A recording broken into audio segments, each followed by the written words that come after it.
Welcome to the first episode of Work in Progress, where I talk about games that haven't released yet. Recently, I was able to play an early build of 7 Days. Releasing in 2025 for RPGMaker MC, this is one I feel has a lot of potential. 7 Days is largely a solo effort, most of it being developed by a single person, with some help being given for certain segments of the game. I actually got invited to playtest it around August, and I'm very happy that I did. I've got the chance to provide some feedback of my own, and I'm very grateful to the creator for that. Running about the game though, which the dev wanted me to mention, it includes sensitive topics and themes like drug use and trauma. The game also contains flashing and bright imagery, which would be best for people with photosensitive epilepsy to avoid. I won't include those scenes in this video though, and the dev himself is thinking of adding a mode to turn these off. Now, let's not waste any more time and get into some specifics. The gameplay is very simple from what I've seen, a combination of fetch quests and puzzle solving, with multiple solutions to solve said puzzles. To spice it up, there's a special mechanic which I'm gonna call Ghost Mode. Some specific rooms/scenes allow you to transform into this Ghost Mode that changes up the environment, which helps you solve puzzles and learn a bit more about the story. There also seems to be a handful of minigames added to the mix. These will make an appearance during 2 different sections which appear on different days. Speaking of days, this game is split into several of them. Like the name of the game implies, there are 7 days in total, with a playtest having 2 available. Or at least I expect the game to have 7. Maybe they want to add an 8th day as a finale/epilogue, which will be kinda awesome, and I expect people to give a standing ovation. Either way, the ones I played have you do different types of puzzles and explore various environments. Day 1 and Day 2 play fairly differently from each other, so I expect there will be plenty of variety in the full release. Based on the gameplay at this point, I didn't run into any issues. And I don't really have any gripes about the game. I do think some people might get confused on Day 2, but thankfully they have an NPC that gives advice to help you avoid getting stuck. So, overall in the gameplay department, it's already looking pretty good at this stage of development. But the art style looks even better. It grabbed my attention for the very first minute and didn't let go. The cartoony paper aesthetic is one which I really like. It gives a very down-to-earth feel. Just looking at the drawings, you can see that some assets look like they've been colored by hand and scattered to the game.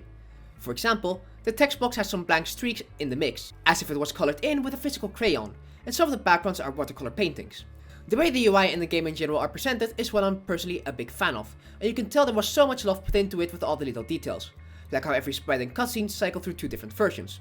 It's nothing short of impressive. I'm not sure if it's just a clever visual trick using an effect to make it seem like a different sprite, or if the creator decided to redraw everything at once. If it's the latter, I really have to commend that because it seems like a pretty arduous task. But looking at the final product, it paid off. Overall, the art style is genuinely really impressive. I think this is a very visually pleasing game that's sure to charm a lot of people. With the visual assets being handcrafted for this game, it's no surprise that the music is also self-made. The game portrays a lot of different scenarios with a lot of different emotions and vibes. There's a song for every occasion, like when you're exploring the school, you get this upbeat little tune lifting your spirits as you go around investigating the place. The creator of the game is a music student, and he said that it's his favorite aspect of the game to work on. And you can hear that. You can feel the passion coming through when you listen to their songs. My personal favorites are Past Times and Space Air. Both of them feel like they be part of big name story driven indie games. Wow, that's a mouthful. Like, for example, the much beloved Night in the Woods. And to wrap it up, let's talk about the story. This is something that I really need to see how it plays out. 7 Days follows an unnamed protagonist.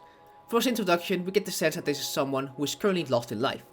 Not really having any aspirations, passing the days with minor distractions, and basically living in complete isolation. The song attached to his introduction is called Empty Hill, a reflection of his current state of life. As the story progresses, we start to learn more about him. We get some insight into his way of thinking and his past. The world that surrounds him seems to be a nonsensical mess, which could be a reflection of his erratic thoughts and wandering mind. Inhabiting it is a weird mix of characters. Some make sense, like a connection to his past, and some don't, like the tree stump. It's just talking tree stump. It's kinda chill though. But there are 2 outliers. The first one being Haven. It's very easy to tell that the game wants us to know this girl is going to play a very major role in the story. She gives us advice, lets us save, and clearly has a deeper connection with the main character. She's also one of 2 characters that currently appear in multiple days, with the other being some sort of monster. This dark creature appears at the end of each day. He asks you thought-provoking questions, all of which are difficult to answer, and related to the protagonist's past. It seems like it's trying to interrogate him and make him understand the reality of his situation and past. Aside from that, there's not a lot more I can say about the story or its characters at this point. I like the way the story is handled, but I can't help feeling extremely cautious. Its current style reminds me of Omori. I won't go into too much detail here to avoid spoilers, but you'll see what I mean once you play it yourself. You can piece together what's going on pretty early on if you've played Omori. I think the multiple days format is good. Having the creature pop out at the end to question you is a very nice addition and honestly the strongest point of this game, and I'm interested in learning more about the story. But it needs to handle it well. We currently have a pretty solid foundation set up, but if the way it develops isn't done with enough care, it could end up falling short. For example, if the passive protagonist keeps going to more extremes, it could cause a disconnect for the player, which would make the experience harder to swallow. Of course, there's nothing wrong with going to heavier themes, but it is currently very effective at making you resonate with the protagonist and putting yourself in his shoes, so it would be a shame to not use that advantage. 7 Days is first and foremost a story-based game after all. Every other part of the game exists to amplify it, and if that ends up lacking, it'll drag the entire experience down and leave players dissatisfied. So I really hope they know what they're doing. I hope they can keep going with the quality they've shown, add their own original spin to it, make the story into something they're not just happy but proud to present, and follow through with it right up to the very end. There's so much potential here and I hope they're able to utilize it. The dev put a lot of love into this project, which is something I'm always more than happy to see. With this also doubling as their final school project, it is something that they're putting tremendous effort into, and I hope it pays off for them. I'm sure 7 Days will be a memorable experience for those who end up playing it, so try it out when it releases.